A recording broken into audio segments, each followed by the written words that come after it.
Sobre as unidades de medida usada. Para a massa, geralmente na física é usada em quilograma e também no volume metro cúbico. Mas também a gente tem outra opção, que é a massa representada por gramas e o volume representado por centímetro cúbico. Como ocorre a conversão? A conversão ocorre dessa maneira.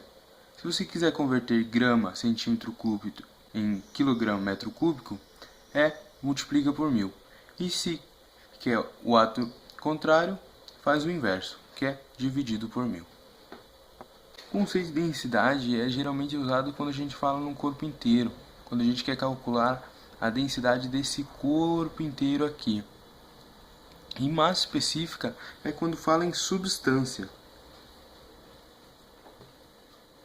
material, ou seja, não é o corpo inteiro, e sim parte dele.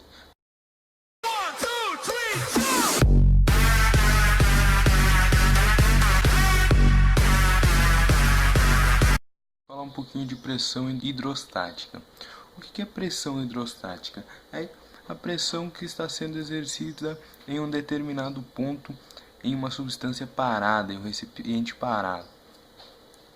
Por exemplo, aqui, neste ponto B e neste ponto A. Qual o ponto que tem maior atuação da pressão? Bom, aqui a gente quer saber qual dos pontos é o que sofre mais atuação da pressão. No ponto A, por exemplo, está atuando a pressão desta coluna de água aqui, ó, do ponto A até a superfície. Já no ponto B, está pegando toda essa aqui, ó, toda essa coluna de água e está exercendo pressão sobre o ponto. Logo, PA é menor que PB. Tá, mas e o C? Então vamos ver. Como a pressão é calculada pela coluna de água que tem em cima dela, a gente tem que ver quanto de água está exercendo pressão sobre ela. A gente nota que essas duas aqui são iguais, ou seja, PC e PB, que é ponto C e ponto B, tem as pressões iguais. Pontos na mesma altura e mesmo líquido tem mesma pressão. Então, se dois pontos, por exemplo, aqui em cima, dois pontos estão na mesma linha, no mesmo líquido, tem a mesma pressão.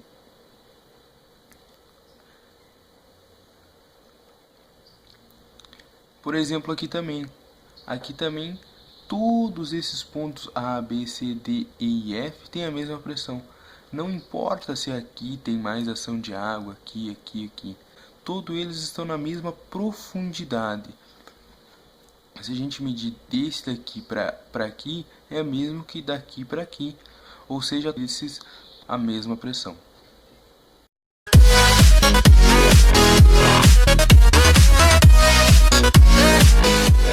Bom, suponhamos que a gente quer calcular a pressão no ponto A. Uma das coisas que pressiona, né, esse ponto A é a coluna de água que tem aqui em cima dele. Essa é uma das coisas. Tá, mas e como a gente vai calcular o quanto de pressão essa coluna exerce sobre o ponto? Através da lei de Stevens, que é essa daqui, que é a pressão da coluna de líquido é igual a densidade do líquido, vezes a aceleração da gravidade, que aqui na Terra, na maioria das vezes dos exercícios vai ser 10 metros por segundo ao quadrado. E se tiver alguma alternância, o exercício vai te falar, vezes a altura da coluna de água. Pode ser também chamado de profundidade, né?